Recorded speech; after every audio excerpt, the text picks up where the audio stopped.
Now he is using this analogy of a guard. Okay? The peace of God will guard your hearts and minds, will protect you. Okay? Through Christ Jesus. Again, in the Lord, through Christ Jesus. Right? This peace of God that is going to be given to you is conditioned on through Christ Jesus. Philippians 4:8. This is wonderful. Okay. This is something that perhaps you put in a bookmark or put in the pocket diary. Whenever things happen, check it. Okay? Let this be the gateway into your mind. Philippians 4:8. Finally, brethren, whatever things are true, whatever things are noble, whatever things are just, whatever things are pure, whatever things are lovely, whatever things are of good report, if there is any virtue, and if there is anything praiseworthy, meditate on these things. Someone say, the idle mind is the devil's workshop. Okay? Make sure that our mind, is occupied by productive things, positive things. Okay? And Paul here is mentioning about things that are true, noble, just, pure, lovely, good report, virtue, praiseworthy. So all this must be in our mind. Let this be the filter. When things come into our mind, as they will, because we are bombarded with information from the internet, from the media, from the newspaper, from the coffee shop, from anything. When it comes to your mind, let this be the filters. Is it true? Is it noble or honest? Is it just? Is it pure? Is it lovely? Is it good report? Is there any virtue? Is there anything praiseworthy in all these things? Then we will take it. But if things that are bombarded in your mind, not true, not noble, not just, not pure, not lovely, not good report, no virtue, not praiseworthy, reject it. Because we have to meditate. Okay? We need to think on these things. These things. These things. Right? So that we will be more focused on Christ-like things. Not on the cares of the world. Philippians 4:9 says, the things which you learn and receive and heard and saw in me, these do, and the God of peace will be with you. Paul is not just do as I say, don't do as I do. But Paul says, the things which you learn and receive and heard and saw in me by precepts and by examples that you see, that you hear from me, that you see in me, these do.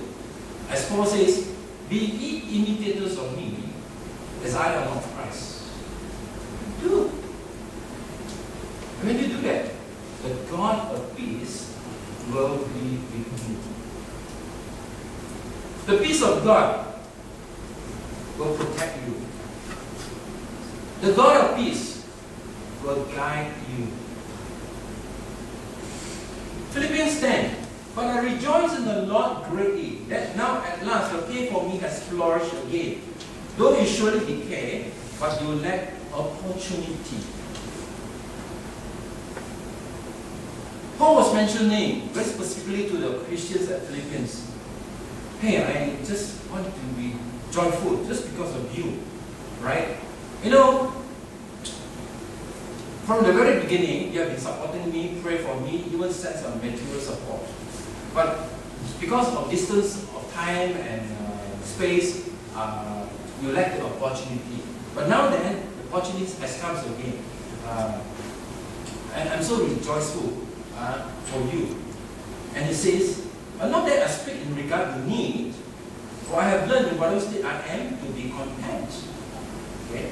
Not because I desire more of your offerings and contribution, but actually I more desire on the fruits that you will bear when you are the giver. I'm not so concerned with the gifts, but I'm more concerned with the giver, you, the Philippian Christians. And I rejoice in that. Okay? For I have learned in whatever state I am to be content. Content.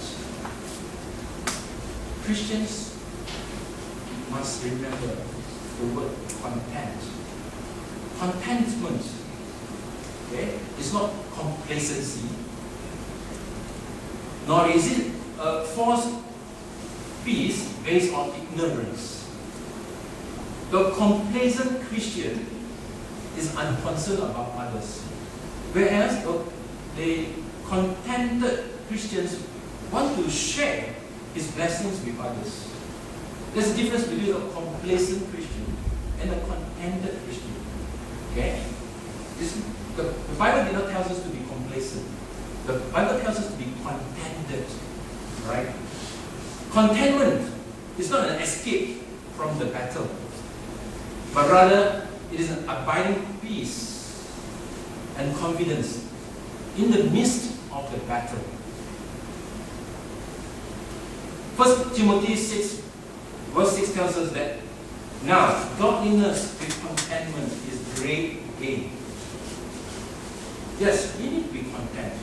And you notice again that he says, for I have learned in whatever state I am to be content.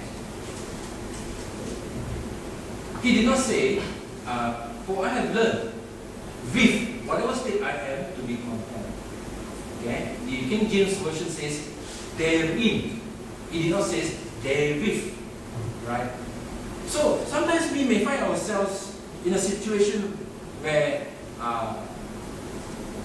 it is very unsatisfactory. Okay? And of course we are not authorized to be happy with such. Okay? But yet as we try to remedy the situation, we still find contentment, okay, in the journey.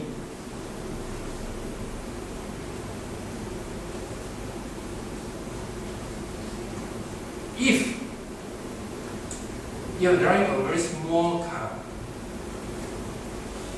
when you just married a husband and wife, but now time flies, now you have 5 children, can occupy a small car. You want a bigger car. Okay? By all means, because the circumstances has been unsatisfactory now. It was a car built for 2. Now you have 5 plus 2, 7. Maybe it's against the law too. Right? You need to have a bigger car. But as you go about remedy the situations, as you go about maybe getting a part-time job, maybe upgrade yourself to a better income, to buy a bigger car. In the journey, you still find a contentment. You still can thank God for the smaller car. As you begin to remedy the situation, you have a bigger car built for sellers. Okay. So, I have learned in whatever state I am to be content. Right? Why? Because genuine happiness does not spring from material matters. It is in the heart and is not affected by outward circumstances. Paul says, I have learned. I have learned. Apostle Paul, no, you still have to learn. In fact, he learned it from his experiences. Contentment is something it's not something that you get the moment you get baptized and what, content. No, you have to learn. You have to go through many difficulties, okay? Experiences of life in order to learn how to be content. Okay?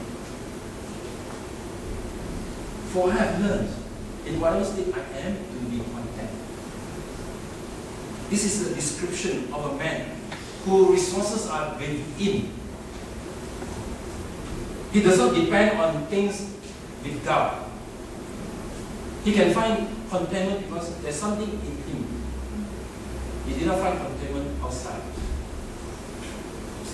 Yes, indeed. Paul also mentions in 2 Corinthians 4:16-18 that we need to really concentrate on the really important matters. Okay?